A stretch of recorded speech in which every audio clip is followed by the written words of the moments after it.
Continuamos con el tema de flexión y flexión en vigas. Vamos a ver ahora flexión en vigas compuestas. Son vigas que están hechas de 2 o 3 materiales. Entonces, aquí la distribución de esfuerzos pues también se va a dar a partir del eje neutro, pero con la variación de que un material va a tener un esfuerzo y el otro material va a tener una distribución de esfuerzo diferente, como podemos observar acá, dependiendo de las propiedades que tiene cada uno, porque se involucra el módulo de elasticidad de cada material.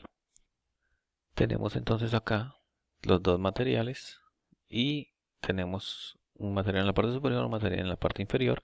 Lo que vamos a hacer es dejar todo el perfil en un solo material. Entonces el material de la parte inferior, al transformarlo al material de la parte superior, se requiere mayor cantidad de material 1 para hacer lo mismo que el material 2. Quiere decir que el material 2 es más fuerte. Entonces, en este caso, si esto fuera un acero y lo vamos a transformar a otro material, digamos una madera, pues necesitaríamos mayor cantidad de madera para que haga lo mismo que hace una lámina de acero con dimensiones más pequeñas. Entonces, eso es lo que hacemos acá. Hacemos la transformación de uno de los dos materiales y utilizamos esta relación. El factor de transformación o n es entonces, en la parte superior queda el módulo de elasticidad del que se va a transformar, en este caso sería el de la parte inferior, y queda el módulo de elasticidad del que se mantiene, en este caso sería de la parte superior, o sea, E2 sobre E1. Entonces aquí tenemos ya a partir de esto la relación. Si lo que vamos a hacer es dejar el material de la parte inferior, transformar el de la parte superior, pues colocaríamos inverso entonces. Todo depende acá de cuál se va a transformar y cuál se va a mantener. Entonces el que queda en la parte de abajo siempre va a ser el material del cual queda hecho todo el perfil. Listo, entonces ya tenemos aquí que el perfil queda hecho de solo el material 1, como lo tenemos acá. Y al quedar de esta manera, pues determinamos su eje neutro, vemos la distribución de los esfuerzos, como tenemos acá. Y podemos determinar cuál es el esfuerzo máximo en la parte superior, el esfuerzo máximo en la parte inferior. Y luego hacemos una transformación. Entonces, como sabemos que en la parte inferior el material que está es el 2, pues cuando vayamos a calcular el esfuerzo máximo en ese extremo, lo que tenemos entonces que hacer es tomar el esfuerzo que nos dio de este material y multiplicarlo por el factor de transformación n. Quiere decir que el esfuerzo 2 sería igual a n por el esfuerzo 1. Ya igual lo vamos a ver mejor en el ejemplo que tenemos acá. Listo, entonces pasamos aquí a observar también que a la viga compuesta pues se le halla el radio de curvatura y pues se le halla el radio de curvatura teniendo en cuenta el módulo de elasticidad del material al que se transformó. En este caso se transformó al material 1, pues por eso aparece aquí el E1. Listo, entonces vamos ahora aquí a revisar un ejemplo. Entonces tenemos esta viga compuesta. Esta viga tiene una carga distribuida, apoyo en articulación o bisagra, tiene un momento en este punto, tiene una carga puntual de 410 acá, tiene una carga distribuida en forma de triángulo de 85, tiene un brazo y está apoyada sobre un patín, el cual va en una superficie inclinada a 30 grados. Y el perfil de esa viga que tenemos acá con esas cargas es este, donde tenemos dos materiales, una T que se muestra acá en gris, que está hecha de acero, y dos listones a los lados que están hechos de madera. Aquí están los módulos de elasticidad. El módulo de elasticidad del acero 200 gigapascales y el módulo de elasticidad de la madera de 15 gigapascales. Listo, entonces vamos a pasar acá a la solución de esta viga. Entonces lo primero que hacemos para determinar el momento máximo de una viga pues es el diagrama de cuerpo libre, con el cual vemos que aquí hay dos reacciones y aquí tenemos una reacción que siempre va a ser perpendicular a la superficie. Entonces siempre que tenemos un patín, la reacción va a formar 90 grados con la superficie. Entonces aquí como está inclinado, pues los 90 grados se van a formar acá. También tenemos entonces, ya después del diagrama de cuerpo libre, que determinar las reacciones. Y cuando las vigas tienen brazos, hay que eliminar ese brazo. Entonces ya vamos a ver ese procedimiento. Entonces primero hacemos diagrama de cuerpo libre, lo tenemos acá. Dos reacciones en este punto, una reacción en este. Listo. Entonces pasamos a determinar las reacciones. Y estas reacciones se pueden determinar, como son tres incógnitas, necesitamos tres ecuaciones. Sumatoria de fuerzas en X, sumatoria de fuerzas en Y y sumatoria de momentos. Pero antes de eso hacemos el análisis de esta reacción. Entonces el análisis lo tenemos acá. Tenemos una superficie verde que está aquí resaltada, que está inclinada a 30 grados con respecto al eje X. Y tenemos una fuerza de reacción R que va perpendicular a esa superficie. Entonces, si la rotación que se hace aquí es de 30 grados, con respecto al eje Y también rotaría 30 grados la línea de la reacción. Y rotaría 30 grados en este punto y 30 grados en este punto. Eso quiere decir que las componentes de esta reacción van a ser con el ángulo de 30 con respecto al eje Y. La que está sobre el eje X va a ir con seno porque queda opuesta.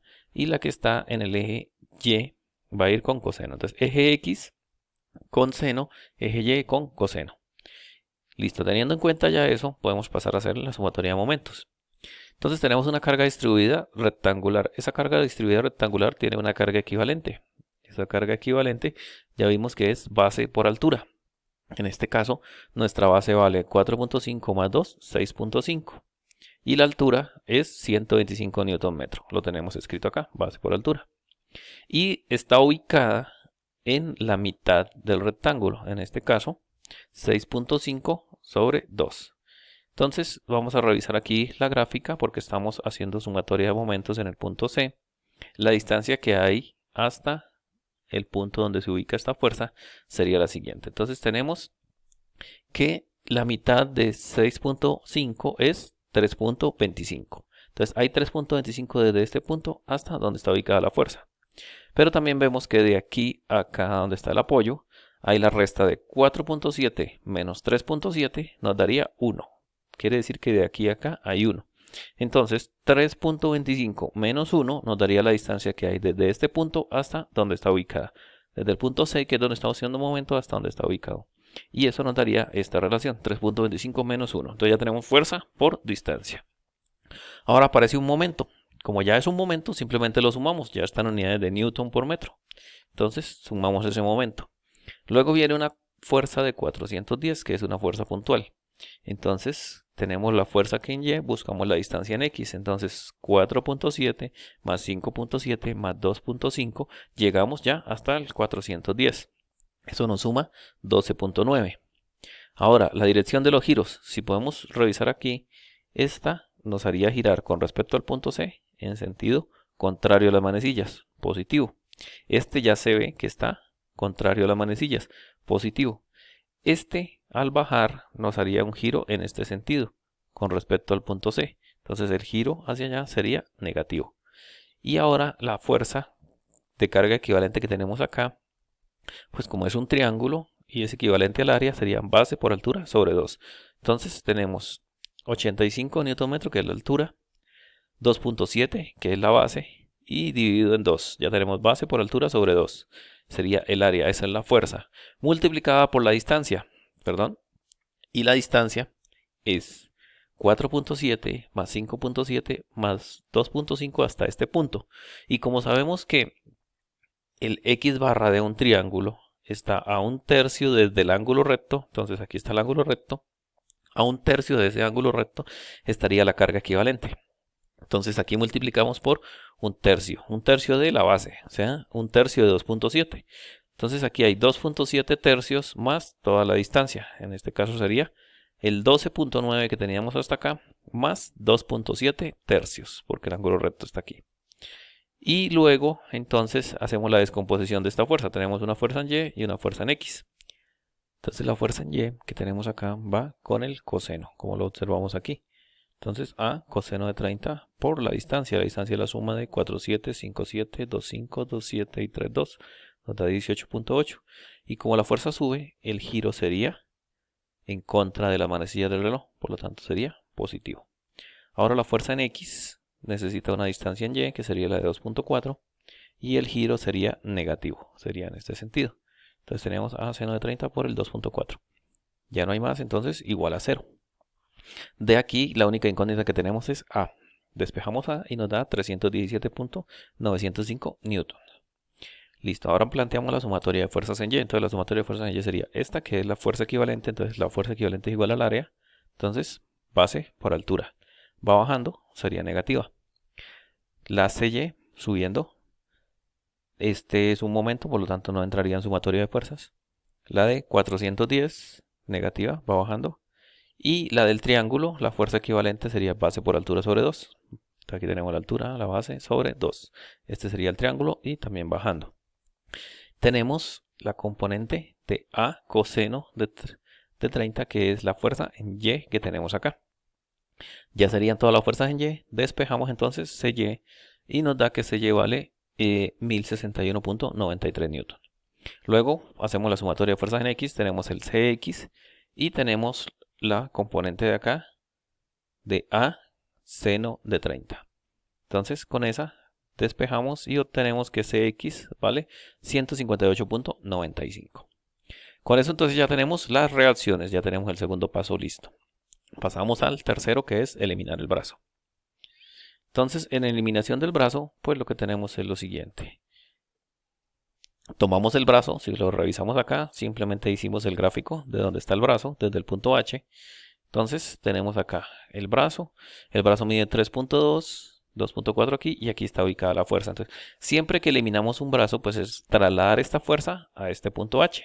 Pero al hacer el traslado de la fuerza con su misma dirección, nos va a generar un momento. Un momento que puede ir en este sentido o en este sentido, cualquiera de los dos sentidos. ¿De qué depende ese sentido? Pues de la suma que nos da los dos momentos que generan las componentes. Entonces esta componente en Y multiplicada por esta distancia en X nos va a generar un momento en una dirección. Y esta componente en X por esta distancia en Y nos va a generar un momento en la otra dirección. La suma de los dos nos va a decir la dirección definitiva. Y es lo que tenemos acá abajo.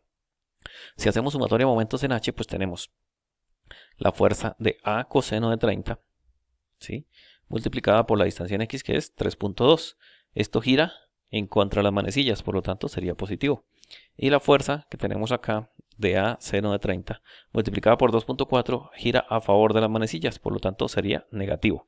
Como sabemos que A vale 317.905, al reemplazar ese valor acá, obtenemos que esta suma nos da un momento positivo de 499.52 newton por metro. Quiere decir que llevamos la misma fuerza con el valor que ya tenemos y tenemos un momento, pero ese momento nos dio positivo, quiere decir que iría en este sentido. Entonces ya eliminando el brazo, pues procedemos ahora a dibujar la viga totalmente recta, ya sin brazos. Si hay dos brazos, pues se eliminan los dos brazos y se obtienen los momentos. Entonces lo que nos va a quedar es esto. Un momento que vale 499.52 y el mismo valor de la fuerza que traíamos de 317.905 ubicada con el mismo ángulo que teníamos. O la misma fuerza con la descomposición en X y en Y, como se quiera entonces aquí.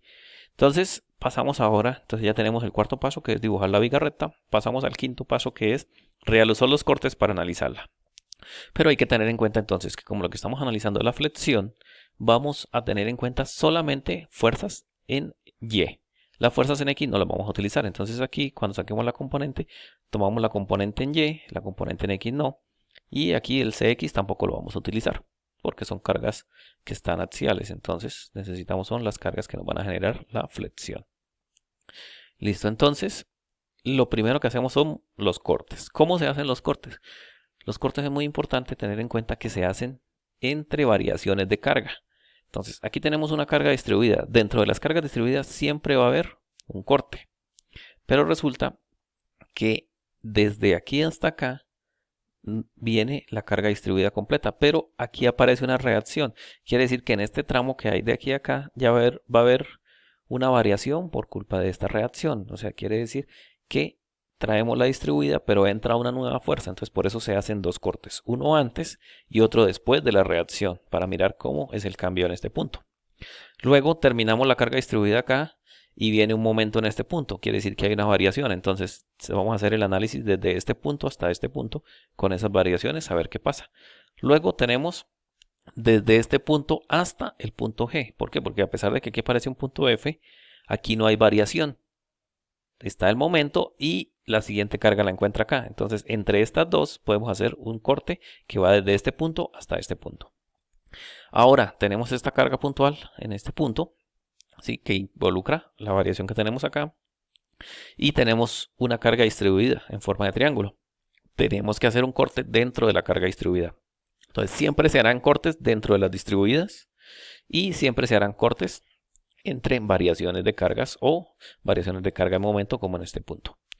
Entonces, los cortes que nos salen son el corte O, el corte P, Q, R